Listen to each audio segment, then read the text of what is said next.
Watt and Julie Whittington. I believe a colleague from NHSC may be coming in her place, though. Okay, thank you very much. Anyone on call today? Sorry, Andrew, we've also got apologies Angela Dempsey. Sorry, Julie?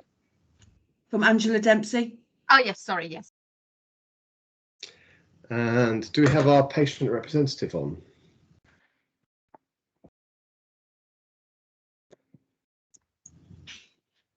So can we just check, Helen, in terms of making sure he's got all the diary dates going forward? Yes, I know I have sent them. He's not in the list, but I'll try and bring him in as we're talking if I can. Okay, marvellous, thank you.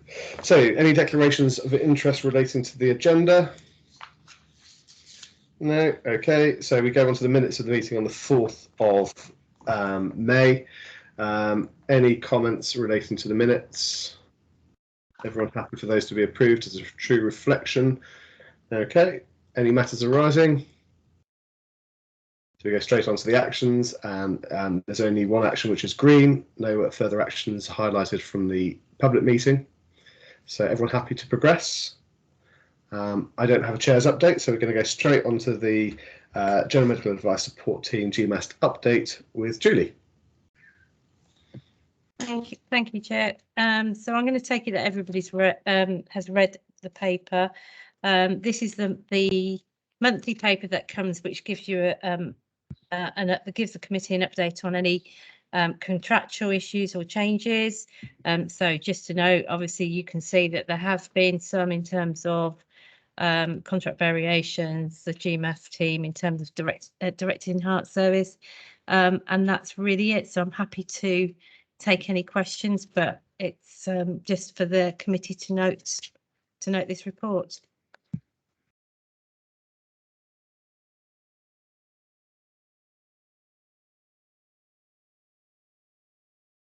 Andrew, you're on mute. Thanks, Sanjay. I'm going to have to get used to this. I'm trying to stop any background noise from the farmers that keep on going past with grain and sheep, but there you go. So everyone happy to note? No further questions? Fabulous, thank you. And so we move straight on to the Mass Facts update, Julie. Okay, thank you. And again, in terms of the latest position, I mean, the LVS sites are continuing, as is the mass vaccination centre. It is proving very difficult to get some of the groups to come forward, and that's not for the want of trying. And I have to note that, you know, obviously all our LVS sites and practices have rung out, text, written, you know, try to drag by the collar to get patients through. So we are struggling, but that is not something just unique to Northamptonshire. That is unique across the whole of the country are facing this issue with certain groups not wanting to come forward. There is the other update I would just say is that obviously they are coming out with the new enhanced services, which LVS sites will be asked to sign up. It's due to come out on the 12th of July, and there is quite a short window where LVSs will need to sign up by the 26th of the 7th. We're not getting anything about what's in it. We don't know, but it is looking like they want a combined approach. But I mean, we were talking about at the mass vaccination meeting today. It's going to be a mix, but we can't second guess it. So we'll have to bring an update for our next committee meeting. But that's it. Apart from, I'm going to look at my two colleagues, Naomi and Sanjay, unless there's anything else that you would want to report back in terms of the mass vax programme. Okay, no updates. Do we know how it's going with the open appointments that they started doing in terms of the evening sessions? I don't think they necessarily got a good response, but again, that's nothing. I think we're in line with what's happening across nationally. So yeah, there were some good bits, but I think we just need to sort of like think of different ways to try and engage. But you know, patients have choice here, but it is proving very, very difficult. Okay, any questions for Judy? No. Okay, so Primary Care Strategy Refresh, Julie C. Hi, good afternoon, everyone. So I haven't brought anything to the committee today, but I have commenced and started the refresh. I've decided actually not to try and put the refreshed ambitions into what is the current strategy, because I think potentially that would get lost within the paperwork of 60 pages. So I'm going to do a new refresh, so the bit that is refreshed, and then pop that on the front of the original and the current strategy. I think that will read better. So the things that I'm including in the strategy just at the moment are the reasons why we are refreshing the strategy. Well, part of that is because we know that we have delivered on much of the ambition that we put in the strategy in 2019, and also we've got the new ICS working arrangements, and therefore how does general practice and the strategy around general practice work within that ICS development. I'll include the achievements, of course, that we've said that we know that we've already done against the ambitions in the what will become the old strategy against there. But then again, it's not just about those ambitions, it's also about the other achievements, things like the mass vaccinations, the digital agenda, the R's agenda, the Ardens templates, etc. And then I'll write around the new ambitions that we talked about when we were in our OD group, and also then flag the challenges that potentially that we've got.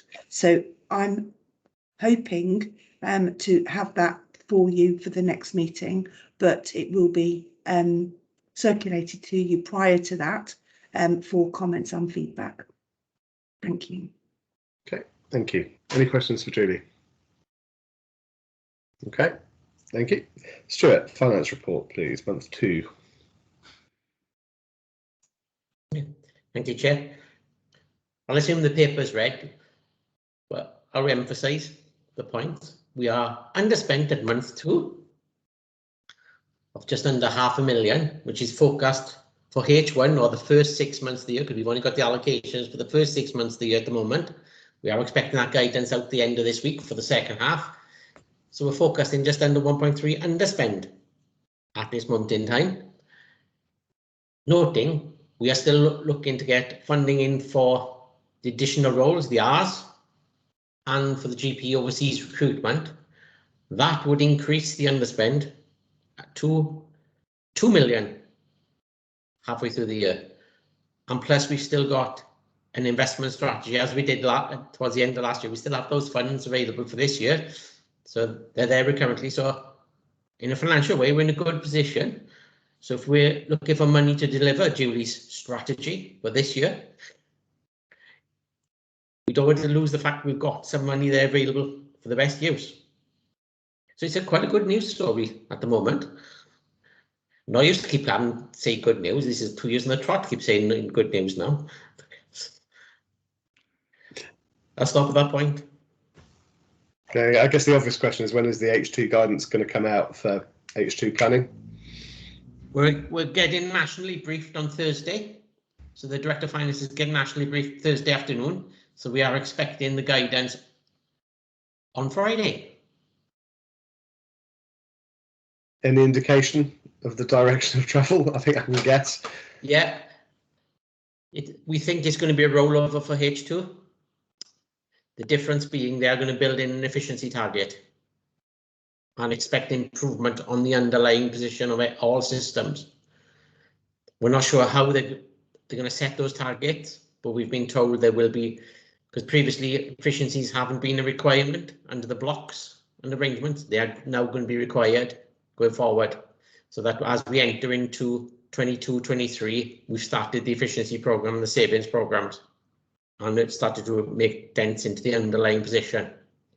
Okay, and I guess the lessons from previous QUIP programs, etc., is the sooner we start, the better the result. Okay, any questions for Stuart on his relatively good news? No? Okay, we move on to Sharon and the quality report. Okay, I'll take the paper as read as an overview of activities around quality in primary care. I think just the one thing to say is, since writing the report, the QoF quality improvement indicator resources have been released and they have been shared with practices, and we are due to meet, get a date in the diary to meet to look at how we review the evidence on the quality improvement indicators, as we started to look at last year, to be able to do some verification around the progress around those quality improvement indicators as part of the QoF programme. That date is to get into the diary, as there have been other things that have overtaken, but I'll get that date in the diary by the end of the month. Okay, any questions for Sharon? Okay, we had no items raised for governance, and the primary care report is included in your packs. I make no apologies for finishing early, because we have a very heavy schedule in the private section of the meeting. So I'll conclude this meeting. I suggest we stay on. Is everyone happy just to stay on this call for the private session? So we could stop the recording. Anyone not involved in the private session, if you could leave now.